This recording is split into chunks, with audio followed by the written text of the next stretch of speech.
Hi viewers, welcome to our YouTube channel PowerU Act, before our PowerU Act Aficionado Achievers series. Please like this video and subscribe to our YouTube channel. In this video, we'll talk about avoiding the fear. Fear is a huge element when it comes to decision making. When we're crippled by fear, it becomes impossible to make any kind of choice. There is fear of the unknown, fear of the future, fear of getting it wrong, and fear of being judged. There are so many reasons to be afraid. Yet avoiding that fear is essential if you're going to make a decision, and, most importantly, get that decision right. When you're riddled with fear, there are two main risks when it comes to decision making. The first is that you'll rush into a choice simply to get the task over and done with. In such a situation, the chances are that you'll make a rash and impulsive decision. As we already know, decisions made on purely an emotional basis are likely to go wrong. This will only serve to reinforce your fear of making more decisions in the future. The second is that you'll fail to make a decision at all. When fear is allowed to take full reign, it paralyzes you and makes you feel that any choice you make will be wrong. This could be even worse than making the wrong decision. So, how can you avoid fear? The theory of effective forecasting. You may never have heard the term effective forecasting before. It also sounds quite off-putting. Yet, it's something we do almost every day. Effective forecasting is something we engage in to help us to manage our expectations. We use it to help us look forward positively to good things, and also to help us plan for a worst-case scenario even while hoping for the best one. Although effective forecasting is something we all do, it's something that as humans we aren't very good at. We're poor judges of the things that are going to make us happy. We struggle to see through the filter of the here and now.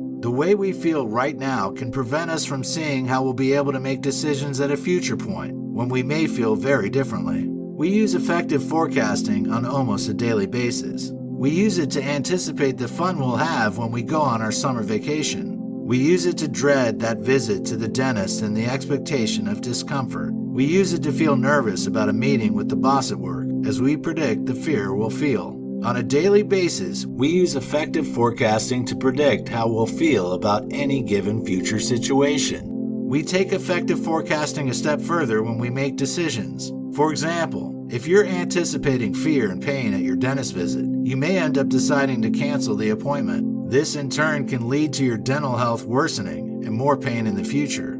This would clearly be a bad decision in the long run. On the other hand, your anticipation of nerves and anxiety at your meeting with your boss may inspire you to practice what you're going to say and make sure your presentation is the very best. As a result, your manager may be so impressed that they offer you a promotion. This would clearly be a great decision made using effective forecasting. Both scenarios involve decisions about how to behave based on what you expect to happen in the future. Like most of life's decision points, some will lead us to a bad outcome, while others will lead to a good one. The choices we make that lead to poor outcomes are usually made because of flawed decision-making processes. These occur when biases and errors that we've already mentioned crop up. We therefore need to exercise caution if we're making a decision based on what we expect our future emotions to be, since we're vulnerable to many misjudgments and biased perspectives. Combating risk aversions.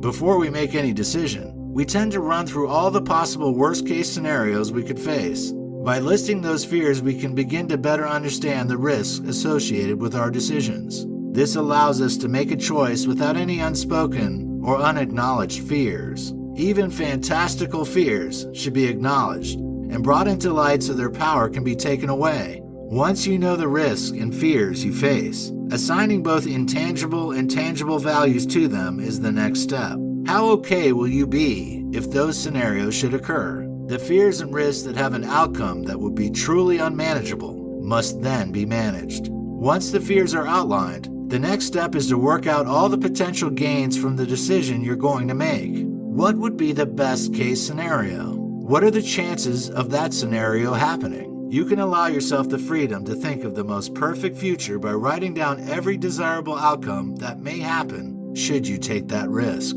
Just as you linked intangible and tangible values to the fears you experienced, you should do the same with the possible gains and positives. Again, you can make them fantastical if you wish, but the more specific those gains can be, the better. This will allow you to get a clearer picture of all the possibilities. Finally, weigh up the cost of missing out on the decision you're about to make. How would it affect your life for the good or bad? What will your world be like should you avoid the risk? And what might it be like if you took the plunge? Quantifying risk and breaking down the fear that you experience into smaller and more manageable components allows you to release the worry from your mind. This, in turn, allows you to execute your decision with the best case outcome in mind. Making decisions in this way gives you the reassurance that whatever choice you finally make, you won't be making it from a fearful place. Please comment, and let us know your opinion on the topic for our next video. We are done for today. See you again soon. Thank you.